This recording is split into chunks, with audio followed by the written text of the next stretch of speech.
पहली और आखिरी मुलाकात। अनामिका और रोहित की मुलाकात एक कॉलेज में हुई थी। दोनों अलग-अलग शहर से आए थे, लेकिन उनकी मुलाकात पहली ही नज़र में खास बन गई। अनामिका एक साधारण और शालीन लड़की थी, जो अपनी किताबों में खोई रहती थी, जबकि रोहित हमेशा दोस्तों के बीच हंसी मजाक करता रहता था। अनामिका को शुरू में रोहित की बातें पसंद नहीं आईं, लेकिन धीरे-धीरे उसकी सादगी और ईमानदारी ने उसे आकर्षित करना शुरू कर दिया। क्लास में हर बार जब रोहित अनामिका की ओर देखता, उसे उसकी आंखों में एक गहराई नजर आती। दोनों की बातचीत धीरे-धीरे शुरू हुई और जल्द ही वे एक दूसरे के सबसे अच्छे दोस्त बन गए।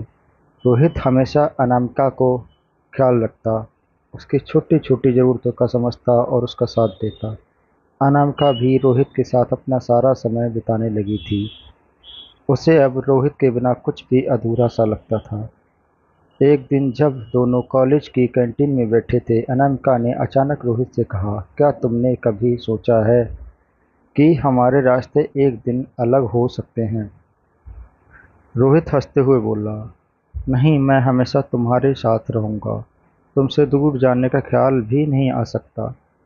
लेकिन किस्मत को शायद कुछ और ही मंजूर था। अनामिका के जीवन में एक ऐसा मोड़ आया जिसने सब कुछ बदल दिया। उसे पता चला कि वह गंभीर रूप से बीमार है और उसकी ज़िंदगी अब कुछ ही महीनों की मेहमान है। अनामिका ने अब यह बात रोहित से छिपा ली, क्योंकि वह उसे दुख नहीं देना चाहती थी। अनामिका ने अपने दिल में यह तय कर लिया कि वह रोहित से दूर हो जाएगी, ताकि उसकी बीमारी का बोझ वह न झेले।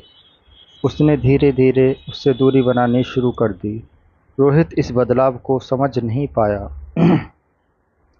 वह बार-बार अनामिका से पूछता, "तुम मुझसे दूर क्यों जा रही हो?" लेकिन अनामिका हर बार कोई बहाना बना देती। अंत में एक दिन रोहित ने उसे अकेले बैठा देखा। उसकी आंखों में आंसू थे। रोहित ने उसके पास जाकर कहा, "सच बताओ अनामिका, क्या हुआ है? तुम इतनी बदल क्यों गई हो?" अनामिका की आंखों में आंसू छलक पड़े। वह और छिपा नहीं पाई। उसने रोहित को अपनी बीमारी के बारे में बता दिया। रोहित का दिल टूट गया, लेकिन उसने उसे कसकर गले लगा लिया और कहा, "तुम्हारे बिना मैं नहीं रह सकता। मैं तुम्हें कभी छोड़कर नहीं जाऊंगा, चाहे कुछ भी हो जाए।" अनामिका की हालत धीरे-धीरे और ज़्यादा बिगड़ने लगी थी। रोहित हर दिन उसके साथ रहता, उसकी देखभाल करता, एक पल को भी उसे अकेला नहीं छोड़ता था। अनामिका ने अपने आखिरी दिनों में रोहित से कहा, "तुम्हारा प्यार मेरी ज़िंदगी की सबसे खूबसूरत चीज़ है। मैं हमेशा तुम्हें अपने दिल में लेकर जाऊंगी।" अंत में एक दिन अनामिका ने रोहित का हाथ थामे हुए अपनी आखिरी सांस ली। रोहित के लिए वह पल ज़िंदगी का सबसे कठिन पल था, लेकिन उसने वादा किया कि वह अनामिका की यादों के साथ हमेशा जिएगा। अनामिका के जाने के बाद रोहित ने कभी किसी और से प्यार नहीं किया। उसकी यादों में अनामिका हमेशा जिंदा रही और उसका प्यार अमर हो गया। इसे कहते हैं पहली और आखिरी मुलाकात और सच्चा प्यार।